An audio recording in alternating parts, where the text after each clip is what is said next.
Good evening friends, मैं राशि वर्मा और मेरे यूट्यूब चैनल पे आपका स्वागत है। देखिए, मैं कल आप लोगों को क्लास 10 चैप्टर 3 भारत में राष्ट्रवाद या नेशनलिज्म इन इंडिया स्टार्ट किया था, जिसमें मैंने आपको हिस्ट्री का इंट्रोडक्शन दिया था, जिसमें मैंने बताया था आपको कि भारत की खोज जो है 1498 ईस्वी में वास्को डी गामा ने किया था। उसके बाद फिर ब्रिटिश ईस्ट इंडिया कंपनी आई 31 दिसंबर 1600 ईस्वी में, जिसका मकसद था भारत में व्यापार करना। लेकिन धीरे धीरे वो भारत में शासन प्रणाली स्थापित कर चुकी थी, ठीक है। और आखिरकार 15 अगस्त 1947 को हमारा देश आज़ाद हुआ। देखिए, हमारा देश आज़ाद कैसे होता है उसकी प्रक्रिया के उसके बारे में आज हम लोग पढ़ेंगे, ठीक है। देखिए, कहानी है 1915 की। कहानी शुरू होती है 1915 से। 1915 ईस्वी में महात्मा गांधी जी जो हैं दक्षिण अफ्रीका से, यानी साउथ अफ्रीका से, महात्मा गांधी जी जो है दक्षिण अफ्रीका से कहाँ आए थे? भारत आए थे, यानी इंडिया आए थे, ठीक है। मैं एक बार फिर से रिपीट करूँगा। 1915 ईस्वी में महात्मा गांधी जी जो है दक्षिण अफ्रीका यानी साउथ अफ्रीका से कहाँ आए थे? भारत आए थे। इसके कहने का मतलब ये नहीं है कि महात्मा गांधी भारत के निवासी नहीं थे। महात्मा गांधी भारत के निवासी थे, लेकिन बल्कि वह वकालत करने के लिए कहाँ गए हुए थे? दक्षिण अफ्रीका गए हुए थे। और दक्षिण अफ्रीका में वह नेल्सन मंडेला के साथ मिलके, किसके साथ मिलके? नेल्सन मंडेला के साथ मिलके दक्षिण अफ्रीका में गोरे और काले के बीच जो भेदभाव थी, यानी वाइट्स और ब्लैक के बीच जो डिस्क्रिमिनेशन थी, उसको हटाए थे। मैं आपको एक चीज़ और बता देना चाह रहा हूँ, जिससे हमारे भारत में, जिससे हमारे इंडिया में ब्रिटिश रूल कर रही थी, उसी प्रकार दक्षिण अफ्रीका में भी किसका शासन था? ब्रिटिशरों का ही शासन था। और वहाँ पे गोरे और काले के बीच, यानी ब्लैक और वाइट के बीच क्या हो रही थी? भेदभाव किया जा रहा था, जिसके कारण वहाँ पे क्या शुरू हुआ? आंदोलन शुरू हुआ, जिसका नेतृत्व नेल्सन मंडेला और साथ ही साथ महात्मा गांधी दोनों मिलके किए थे। कहाँ पे? दक्षिण अफ्रीका में। और गोरे और काले के बीच जो भेदभाव था, उसको क्या किए थे? हटाए थे, ठीक है। तो मैं आपको बताया कि 1915 में महात्मा गांधी दक्षिण अफ्रीका से भारत आए। वो भारत के निवासी थे। दक्षिण अफ्रीका क्यों गए थे? वकालत करने के लिए। और वकालत के दौरान क्या हुआ कि गोरे और काले के बीच में वहाँ बहुत ही ज़्यादा भेदभाव था, जिसके कारण वहाँ के जो राजनेता थे नेल्सन मंडेला, उनके साथ मिलकर वो क्या किए? गोरे और काले के बीच जो डिस्क्रिमिनेशन थी, उसे क्या किए? हटा दिए, ठीक है। और जिस तरह हमारे भारत में ब्रिटिशरों का शासन था, उसी प्रकार दक्षिण अफ्रीका में भी किसका शासन था? ब्रिटिशरों का शासन था, ठीक है। मैंने अभी आपको बताया कि 1915 ईस्वी में महात्मा गांधी जी जो है दक्षिण अफ्रीका से कहाँ आ चुके थे? भारत आ चुके थे, ठीक है। देखिए, महात्मा गांधी दक्षिण अफ्रीका से भारत 1915 में आए थे। महात्मा गांधी दक्षिण अफ्रीका से जब भारत आए थे, तो भारत में सिर्फ एक आम व्यक्ति की तरह थे, कोई एक प्रसिद्ध व्यक्ति नहीं थे।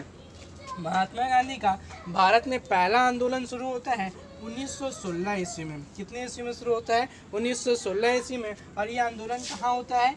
चंपारण में होता है। कहाँ होता है? चंपारण में, जिसे हम लोग चंपारण मूवमेंट और साथ ही साथ इंडिगो मूवमेंट भी कहते हैं, ठीक है।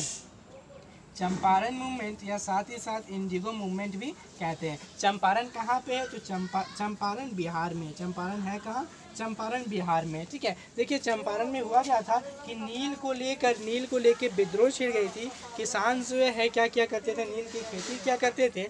और अंग्रेज़ों को बेचा करते थे। और अंग्रेज़ जो है उस नील को यूरोपीय बाज़ारों में क्या कर दिया करते थे? बेच दिया करते थे। लेकिन अचानक क्या होती है कि लोग ब्रिटिशर्स जो है नील लेना बंद कर देते हैं, जिसके कारण चंपारण के किसान जो है क्या करना शुरू कर देते? विद्रोह करना शुरू कर देते, यानी विरोध करना शुरू कर देते हैं, जिसके कारण महात्मा गांधी को वहाँ पे आना पड़ता है। और 1916 में चंपारण में एक आंदोलन किया जाता है, जिसे हम लोग चंपारण मूवमेंट के नाम से जानते हैं, ठीक है।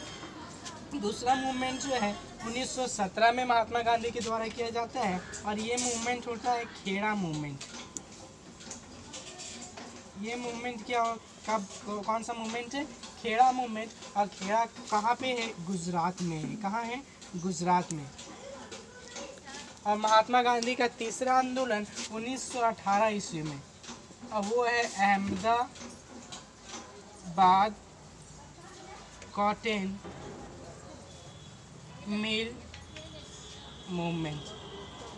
ठीक है। देखिए और अहमदाबाद तो आपको पता ही है गुजरात में ही है, ठीक है। देखिए जब महात्मा गांधी 1915 में आए और 1915 के बाद महात्मा गांधी का भारत में लगातार 3 आंदोलन रहा और तीनों आंदोलन महात्मा गांधी का सफल रहा। पहला आंदोलन जो है वो कब हुआ, 1916 ईस्वी में, जिसे हम लोग चंपारण आंदोलन कहते हैं। चंपारण कहाँ पे है, बिहार में है, और इसे इंडिगो मूवमेंट के नाम से भी जाना जाता है।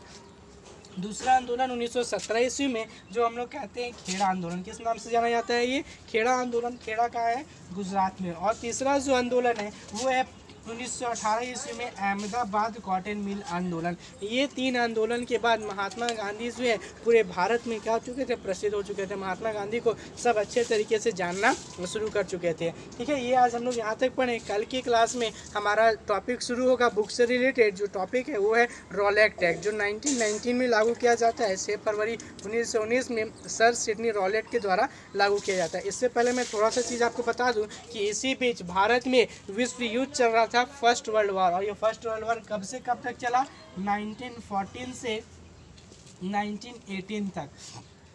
1914 से 1918 तक फर्स्ट वर्ल्ड वॉर चल रहा था, यानी पहला विश्व युद्ध, ठीक है। देखिए मैंने आज की क्लास में आपको बताया 1915 में महात्मा गांधी दक्षिण अफ्रीका से भारत आए। 1916 में महात्मा गांधी के द्वारा एक पहला आंदोलन महात्मा गांधी का चंपारण आंदोलन, जो कहाँ हुआ, बिहार में। महात्मा गांधी का दूसरा आंदोलन खेड़ा आंदोलन, जो गुजरात में हुआ। और तीसरा जो है अहमदाबाद कॉटन मिल आंदोलन, जो कहाँ पे होता है, गुजरात में ही होता है, ठीक है। और पहला विश्व युद्ध 1914 से लेकर 1918 तक। आज की क्लास मेरी यहीं तक रही। कल की क्लास में हम लोग पढ़ेंगे रॉलेट एक्ट के बारे में। Thank you.